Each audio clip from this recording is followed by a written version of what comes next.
નમસ્કાર દર્શક મિત્રો, હું છું પરમાર અનિશા. તમે જોઈ રહ્યા છો લોક સામના ન્યૂઝ. તો જોઈએ આજના સમાચાર. સુરતથી અમારા રિપોર્ટર નૈતિક રેશમવાળા સાથે.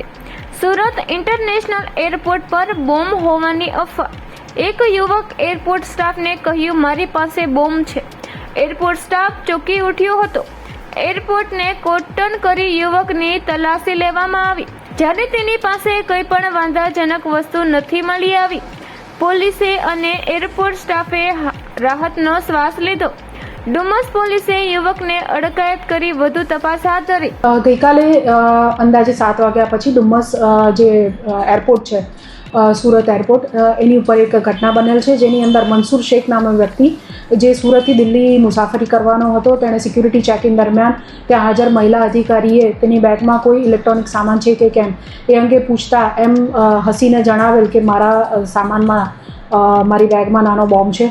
જેથી આ વસ્તુને ગંભીરતાથી લઈ સદર જે મહિલા છે તેઓના દ્વારા પોતાના સુપરવાઇઝર વગેરેને જાણ કરવામાં આવેલ અને તેઓના દ્વારા CISF અને પોલીસને આ બાબતે જાણ કરવામાં આવતા જરૂરી પગલાં ભરવામાં આવેલ છે. સદર જે મનસુર શેખ નામનો ઈસમ છે એની પૂરું ચેકિંગ કરવામાં આવેલ છે. તેના સામાનનું પણ BDDS ટીમ મારફતે ચેકિંગ કરવામાં આવેલ છે અને કોઈ પણ એવી વિસ્ફોટક સામગ્રી તેની પાસેથી હાલ મળી આવેલ નથી.